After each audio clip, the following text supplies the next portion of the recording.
Hello बच्चों, अपने पहले के लेक्चर में मैंने कार्बोहाइड्रेट के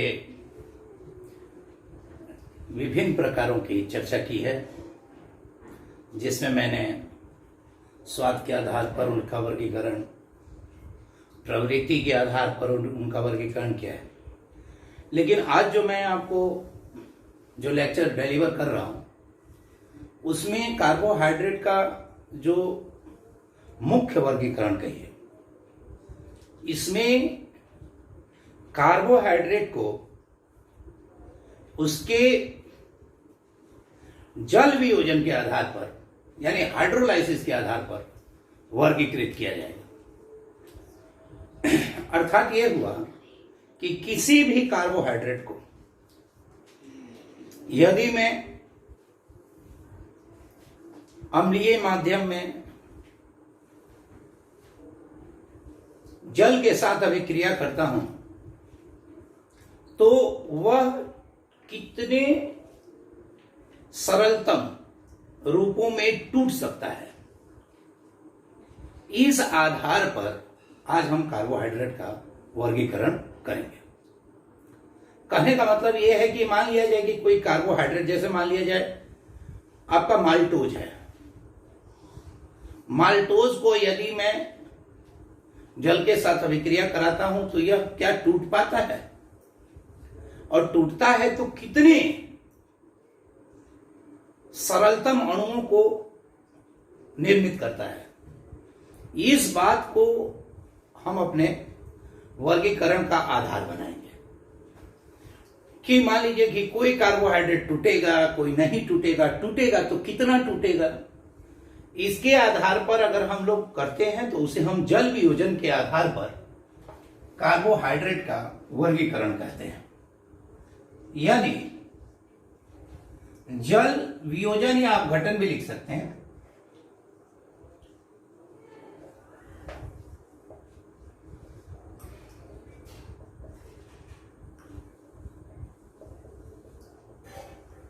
हाइड्रोलाइसिस के आधार पर कार्बोहाइड्रेट का कार्बोहाइड्रेट का वर्गीकरण।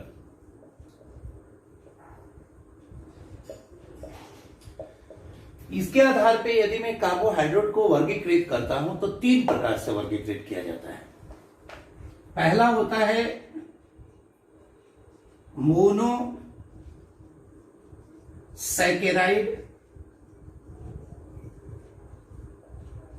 दूसरा होता है क्या बोलिए, ओलिगोसैकेराइड, ओलिगोसैकेराइड,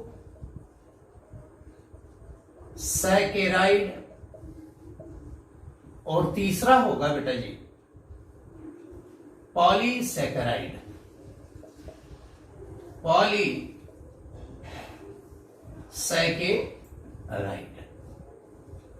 अब देखिए, एक होता है मोनोसैकेराइड, एक होता है ओलिगोसैकेराइड, और एक होता है पॉलीसैकेराइड। ये सरलतम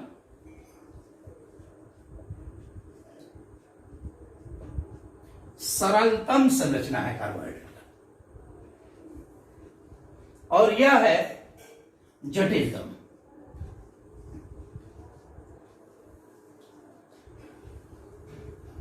यानी ये मोस्ट कॉम्प्लेक्स, सबसे अधिक जटिल संरचना ये होगा और सबसे सरल संरचना ये होगा। ये आपका कार्बोहाइड्रेट का वर्गीकरण है। सबसे पहले हम लोग इसमें मोनोसैकेराइड लेंगे। जरा देखते हैं मोनोसैकेराइड के बारे में।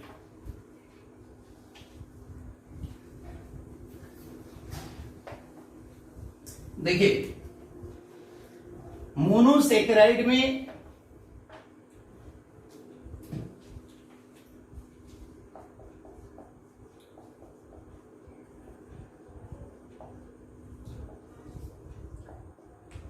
मोनोसैकेराइड, वे कार्बोहाइड्रेट जिनका जल अपघटन संभव नहीं है।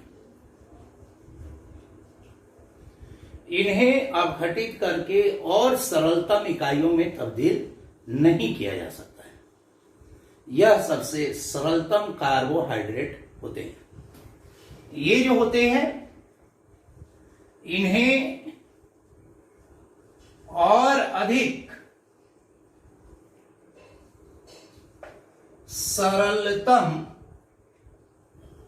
इकाइयों में वर्गीकृत नहीं किया जा सकता।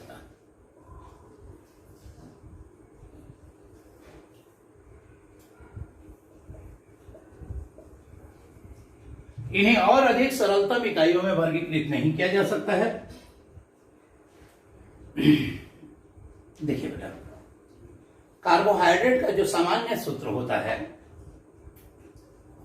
कार्बोहाइड्रेट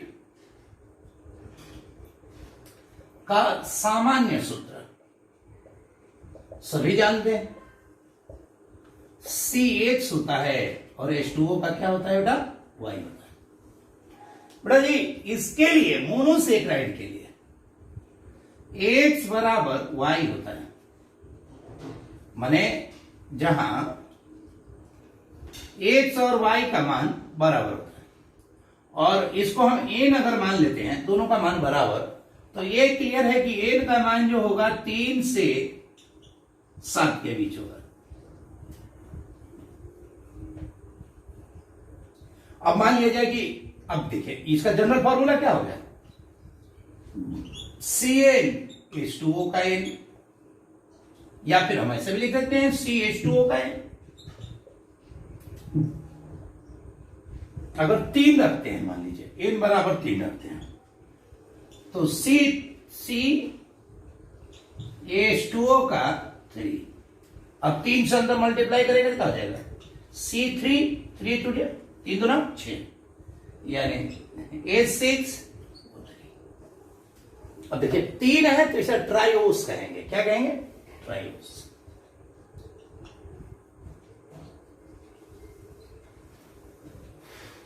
अगर मान लीजिए n का मान 4 रखते हैं, तो अगर मान लिया जाए कि n का मान हम लोगों ने 4 रख दिया, तो क्या होगा भाई? अगर मान लिया जाए कि n का मान 4 रख दिया, तो CH2O का 4, यानी C4H8, देखिए 4 दूनी 8 और ये 4, और 4 को टेट्रा बोलते हैं, तो इसको हम टेट्रोस बोलेंगे। अगर n का मान 5 रखेंगे तो CH2O का 5, यानी C5H10O5, इसे हम पेंटोस कहेंगे। ऐसे ही अगर n का मान 6 रखेंगे तो क्या होगा, बोलिए जरा बताइए।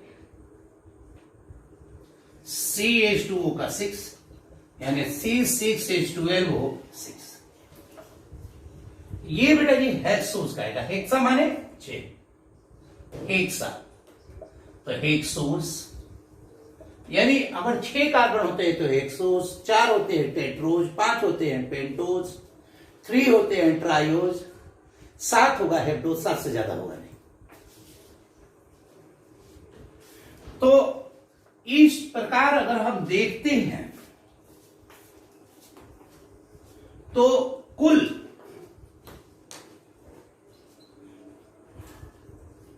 20 मोनोसेक्राइड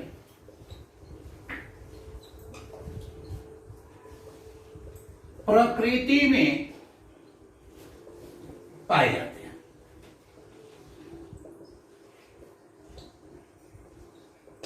कितने? 20। कुल 20 मोनोसेक्राइड प्रकृति में पाए जाते हैं। जैसे मैं आपको अगर बताऊं कि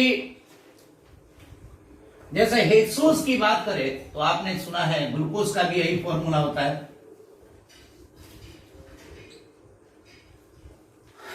फ्रुक्टोज का भी यही फॉर्मूला होता है, मैनोज का भी यही फॉर्मूला होता है, गैलेक्टोज का भी यही फॉर्मूला होता है। ऐसे ही इसका अगर देखें तो राइबोज का यही फॉर्मूला होता है ना। तो इस प्रकार से 20 प्रकार के मोनोसेक्राइड प्रकृति में पाए जाते हैं। यहां नोड पॉइंट देने वाला क्या है बेटा?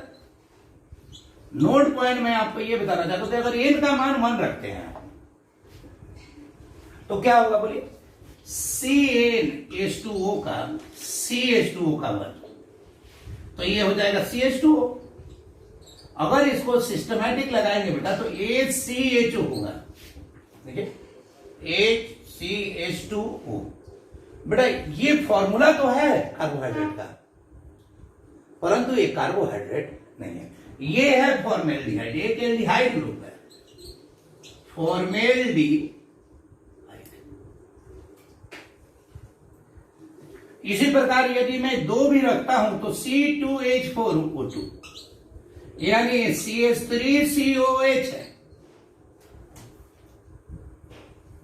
इसे हम एसिटिक अम्ल कहते हैं। क्या कहते हैं बेटा? ये भी एक कार्बोहाइड्रेट नहीं है। तो देखिए 3 बात ध्यान देने वाली है इसमें कि C1 के लिए कार्बोहाइड्रेट की कोई संभावना नहीं है। अगर वो फॉर्मूला बनाते हैं मोनोसेक्राइड में तो वो आपका फॉर्मेल्डिहाइड होता है। C2 के लिए अगर मोनोसेक्राइड का फॉर्मूला तैयार करते हैं तो उसके लिए वो एसिटिक अम्ल बन जाता है। ये दोनों कार्बोहाइड्रेट नहीं। C3 से शुरू होता है कार्बोहाइड्रेट, फॉर्मूला वही, C जितना रहेगा मतलब जितना X है उतना ही Y है, तो CH2O का फुल N मोनोसेक्राइड के लिए। तो इस प्रकार से मोनोसेक्राइड के बारे में हम लोगों ने जाना। पहली बात जाना कि मोनोसेक्राइड में कोई इसको आगे या फर्दर इसका हाइड्रोलाइसिस नहीं होता, नंबर 1। यह सरलतम कार्बोहाइड्रेट की संरचना है या इकाई है। इसमें सामान्य सूत्र CH2OY में X और Y का मान एक समान होता है, और इसे अगर हम N मान ले तो यह 3 से लेकर 7 के बीच में एग्जिस्ट करता है। अब हम लोग ओलिगोसेक्राइड की ओर चलेंगे। देखिए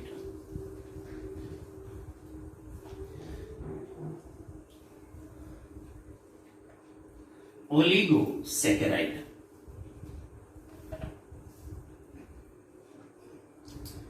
ओलिगो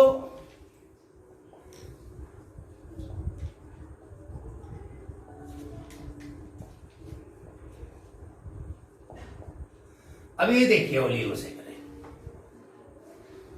वे कार्बोहाइड्रेट जो जल वियोजन के पश्चात, जो जल अपघटन द्वारा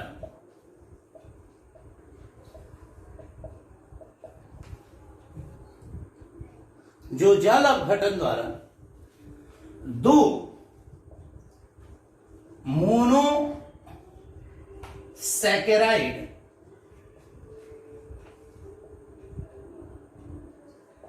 या 2 सरल इकाइयों में टूट जाते हैं,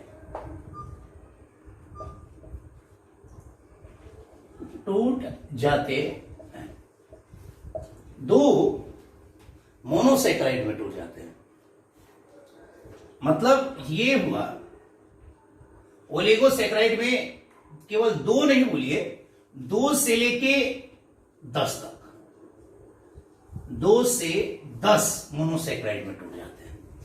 केवल 2 मत लीजिए, 2 से 10। अब देखने की बात है कि अगर 2 मोनोसैकेराइड देता है मोनोसैकेराइड तो इसे डाइसैकेराइड कहेंगे।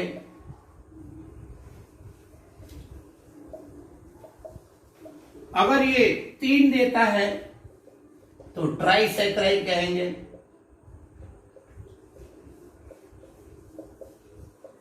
अगर ये 4 देता है तो भाई टेट्रासैकराइड कहेंगे।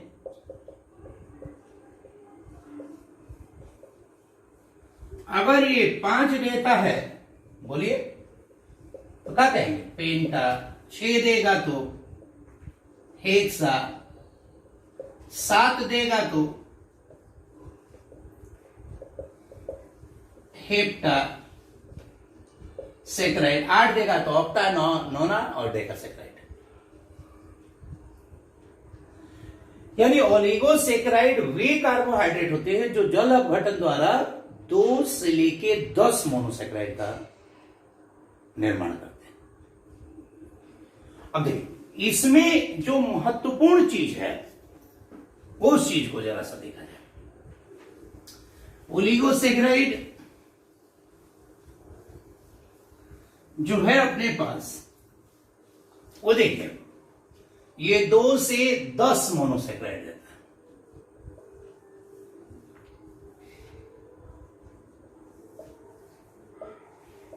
अब ये देखिए 2 से 10 मोनोसेक्राइड दिया। अब मान लीजिए कि पहला अगर मैं मोनोसेक्राइड देखिए तो डाइसेक्राइड हुआ। डाइसेक्राइड बेटा जी थोड़ा सा यहां पे ध्यान दीजिए आप लोग। अब देखिए सामान्य सूत्र कार्बोहाइड्रेट का क्या होता है? सामान्य सूत्र CX और H2O का Y। अब यहीं पे समझिए। अब देखिए मोनोसेक्राइड में क्या था? X और Y का मान क्या था? बराबर था। लेकिन डाइसेक्राइड में क्या होगा कि Y जो होगा X -1 होगा।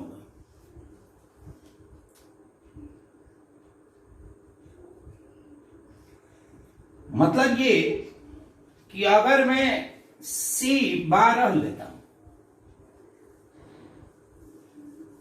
यानी X का मान 12 लेता हूं, तो ये क्या हो जाएगा? H2O का, अब देखिए Y का मान, यहां Y आना चाहिए। X का मान मैंने 12 लिया है, तो Y का मान जो लेना है वो 1 से 1 कम लेना है। तो 12 से 1 कम क्या होगा? यानी ये हो जाएगा C12, 11 दूना 22 O11। ये होगा डाइसेक्राइड। ये एक डाइसेक्राइड का फॉर्मूला है। मान लीजिए कि कोई कहे कि मेरे को सर 15 कार्बन का डाइसेक्राइड का सूत्र बनाइए।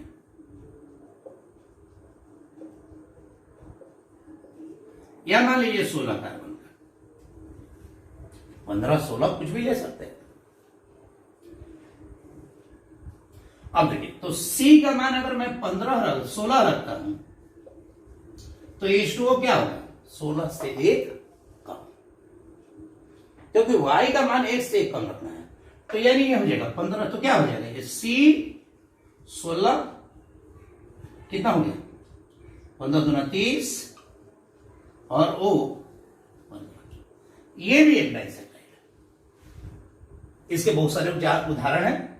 खासकर इस फॉर्मूले के लिए आपके पास सुक्रोज, लैक्टोज, माल्टोज, ये सब डाइसेक्राइड के उदाहरण। अगर मान लीजिए कि ट्राइसेक्राइड होता तो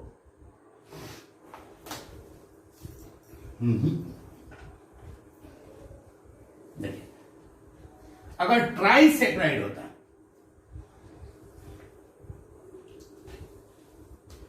ट्राई,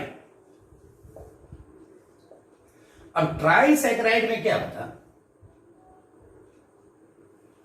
कि जो ये आपका CX H2O Y है ना, तो Y का मान 1 से 2 कम।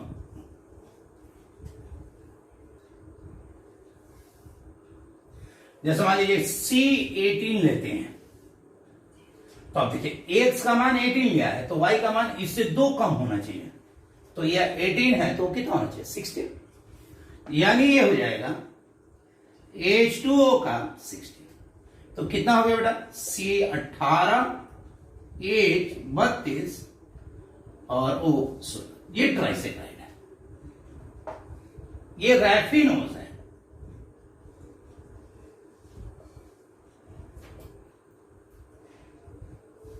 इसी प्रकार अगर मान लीजिए कि टेट्रासेक्राइड लेते तो टेट्रासेक्राइड है।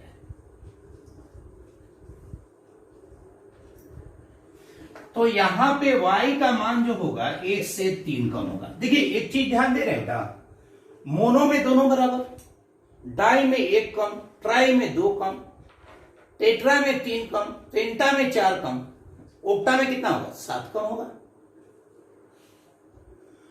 मतलब जो सेक्राइड हो उसमें जो Y और X के बीच का डिफरेंस होगा उससे 1 कम होगा। अगर हेक्सा है तो Y और X के बीच में 5 का डिफरेंस होगा। अगर टेट्रा है तो कितने का कम होगा? टेट्रा माने 4 तो 3 का कम ही होगा। तो फॉर्मूला क्या होगा? मान लीजिए कि C24 लेते हैं तो H2 मतलब 24 में 3 का कम यानी 21, तो क्या हो जाएगा? C24 H 21 दूना 42 O21, ये स्टैक्यूज है, स्टैक्यूज या स्टैच्यूज भी बोलते हैं इसको। तो इस प्रकार से डाइसेक्राइड की स्थिति बनती है। तो डाइसेक्राइड मतलब ओलिगोसेक्राइड की स्थिति बनती है। इसमें डाई है, ट्राई है, टेट्रा है, पेंटा है, हेक्सा है, हेप्टा है, नोना है, डेका है, तो सारी स्थिति बनती है। अगर मैं अब देखिए बेटा जी, अब मैं फाइनली आता हूं पॉलीसेक्राइड की तरफ। पॉलीसेक्राइड देखिए, पॉलीसेक्राइड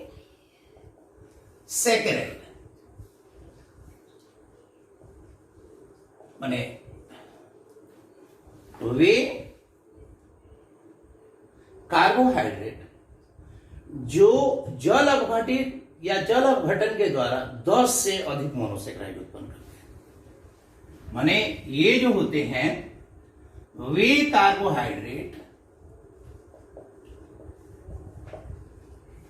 जो जल अपघटन द्वारा 10 से अधिक मोनोसेकेराइड उत्पन्न करते हैं। अब ये देखिए, इनका उदाहरण बड़ा आसान है। स्टार्च है एक, तो इसे हम लोग मंड कहते हैं। एक है आपका सेलुलोज है, ये लकड़ी कागज वगैरह में, सूत वगैरह में पाया जाता है। और एक है ग्लाइकोजन। ग्लाइकोजन को प्राणी स्टार्च कहते हैं, चर्बी। एक डेक्स्ट्रिन भी होता है।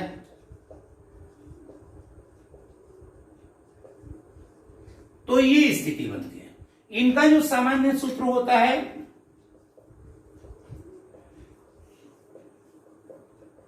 C6H10O5 का इन माने अगर मान लीजिए कि C6H10O5 ये एन है, इसमें NH2O को अम्लीय माध्यम में हाइड्रोलाइज किया जाए तो जानते हैं कितना बनेगा? अगर ये 10 रहेगा तो माने 11 रहेगा तो 11 बन जाएगा। तो ये आपका NC6H12O6 बन जाएगा। यानी ये मान लीजिए सेलुलोज है, तो ये आपका मोनोसेक्राइड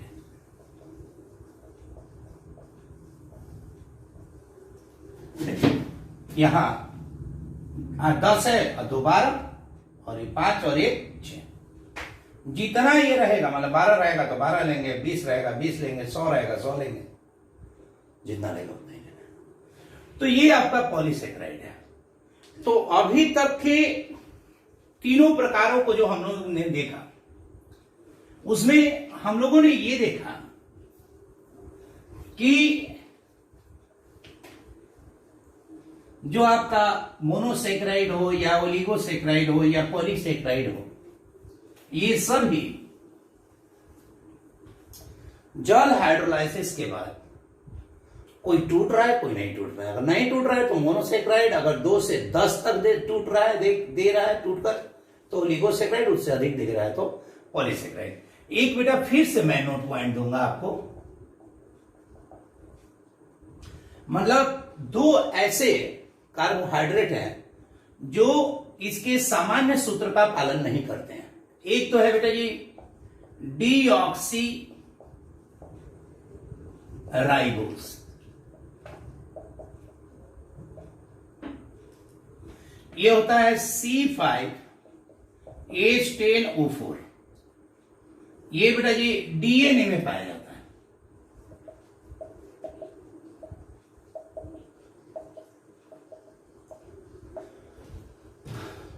ये सामान्य सूत्र का पालन नहीं करता है। कार्बोहाइड्रेट के सामान्य सूत्र का पालन नहीं करता।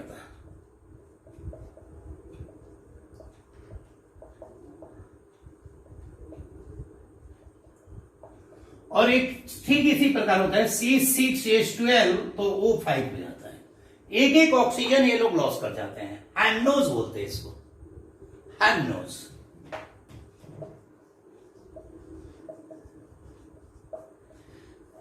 देखिए बेटा, इससे जुड़े हुए कुछ ऑब्जेक्टिव कंस्ट्रक्ट करते हैं, 3 प्रकार के आते हैं, और कोई ज्यादा नहीं है, केवल ध्यान देने लायक है। अब तुरंत ही सीख जाएंगे बेटा। देखिए, सबसे पहली चीज,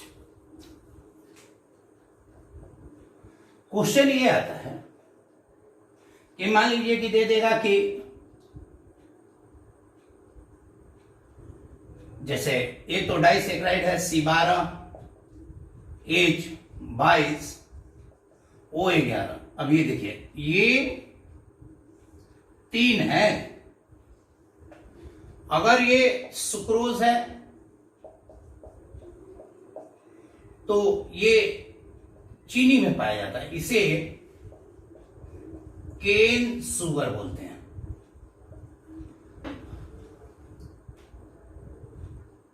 ये टूटेगा तो ग्लूकोज और फ्रुक्टोज देगा। अगर मान लीजिए कि अगर ये अनाज में पाया जाता है, ये चीनी में है, चीनी गन्ना मीठे पदार्थों में, अगर ये अनाजों में पाया जाता है जिसे माल्टोज कहते हैं, यानी इसे मंड शर्करा कहते हैं। अगर इसे लेंगे तो ये ग्लूकोज और ग्लूकोज देगा। और अगर मैं लैक्टोज लूं,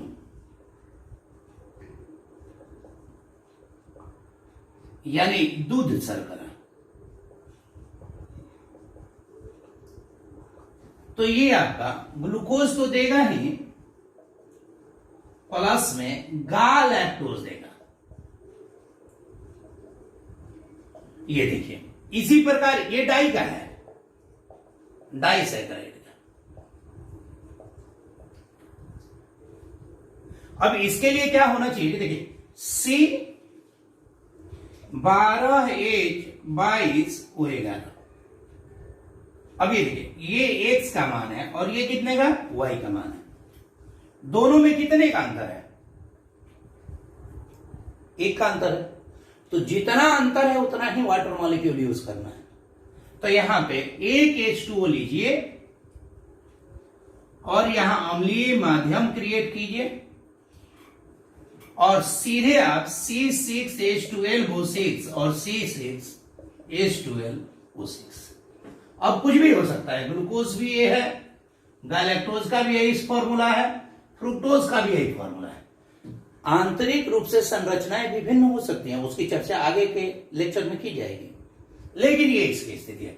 ऐसे ही मैं आपको ये बताना चाहता हूं कि अगर मान लीजिए कि ट्राइसेकेराइड होता है, ट्राइसेकेराइड, जैसे C18 लिया था, लिए थे, तो C18 लेंगे, ट्राई है, तो ये X का मान हुआ ना जी,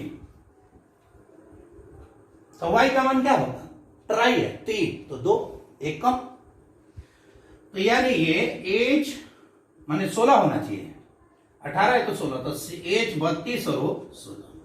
अब ये देखिए Y का मान है।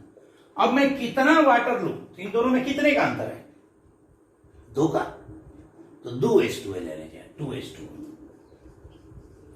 और फिर इसको अगर एसिडिक हाइड्रोलाइसिस करेंगे तो 3 मोनोसेकेराइड बनेगा, जैसे C6H12O6, C6H12O6 और C6H12O6। अब ये देखिए यहां पे तीनों बन जाएगा, ग्लूकोज भी बनेगा, फ्रुक्टोज भी बनेगा और गैलेक्टोज भी बनेगा, यानी ये ग्लूकोज, फ्रुक्टोज और गैलेक्टोज। और इसका नाम क्या बताया था मैंने, रैफिनोज। इसका नाम क्या बताया था, रैफिनोज। यानी ट्राइसेकेराइड लेंगे तो 2H2O चाहिए। अच्छा, टेट्रा में कितना H2O चाहिए, 3, पेंटा में 4। X और Y के बीच में जितने अंकों का अंतर रहेगा उतना ही वाटर मॉलिक्यूल की आवश्यकता उसके अपचयन के लिए पड़ती है। ये बात। अब चलिए मैं एक और सूत्र आपको बता रहा हूं कि टेट्रासेकेराइड पे बात करते हैं। स्टैक्यूज था ना, तो स्टैक्यूज को मैं लेता हूं। देखिए तो स्टैक्यूज कैसे लिया आपने, C24 है। अब बताइए ये X का मान ये है, Y का मान क्या होना चाहिए, हम कह रहे टेट्रा है, टेट्रा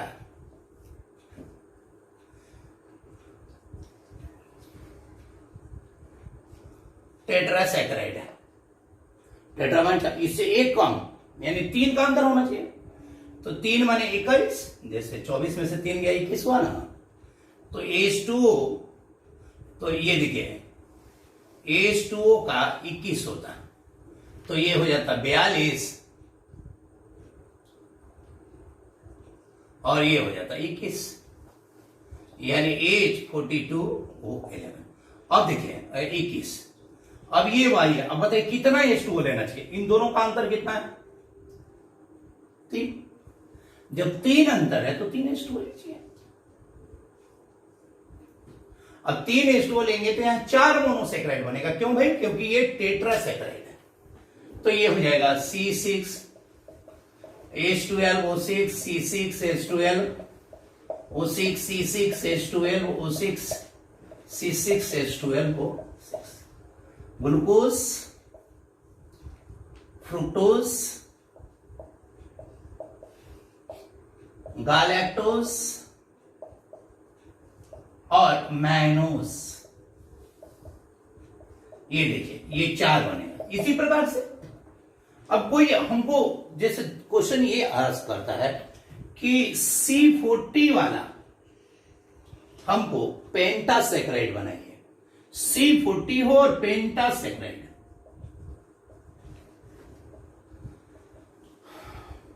बताइए, अब C40 है, अब ये देखिए X का मान दिए, अब पेंटा दिए, तो X और Y के बीच में 4 का अंतर होना चाहिए ना। तो C तो 40 लिख दिया मैंने। अब H2O के लिए इससे 4 कम, यानी 40 में से 4 गया तो 36 होगा ना जी। तो 36 गुना 72, यानी C40 H72 और वो 36। अब कोई बोलेगा कि इसके जल अपघटन के लिए कितने जल अणु की आवश्यकता होगी, तो भैया इन दोनों में कितने का अंतर है बाबू बताओ? 4 का अंतर है, तो 4:2 अणु की जरूरत है, 4:2।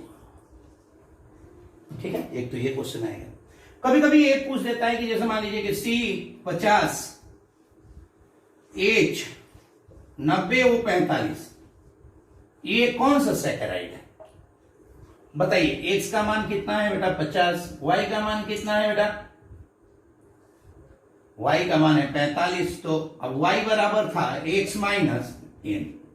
तो अब ये देखिए 50, ये हो गया Y is equal to 45 is equal to 50 minus N, तो N का मान हो गया 5। अब बताइए 5 का जब अंतर है तो सैकराइड होगा हेक्सा, एक ज्यादा। भाई जब पेंटा था तो 4 का अंतर था, तो अब 5 का अंतर है तो हेक्सा सैकराइड। इसी प्रकार के क्वेश्चनों को असेंबल करता है। तो मैंने ये बताया कि ओलिगोसैकराइड के क्वेश्चंस सारे के सारे ये आपके इस प्रकार से असेंबल किया जाएगा। एक्सटैक्यो सही है, ठीक है। तो आपके पास हो गया मोनोसैकराइड, ओलिगोसैकराइड, पॉलीसैकराइड, ये तीनों के बारे में हम लोगों ने क्वेश्चन यहां पे देखा। मैं 2 चीज और बता देता हूं कि जितने भी आपके ओलिगोसैकराइड हैं या फिर पॉलीसैकराइड हैं, ये सारे मतलब आपके पॉलीसैकराइड तो आपके खासकर अनापचाई होते ही हैं और शर्करा होते हैं। ओलिगोसैकराइड में कुछ आपका शर्करा होगा और कुछ अपचाई होगा, कुछ अनपचाई होगा, जिसके बारे में चर्चाएं उनके टॉपिक के साथ की जाएंगी।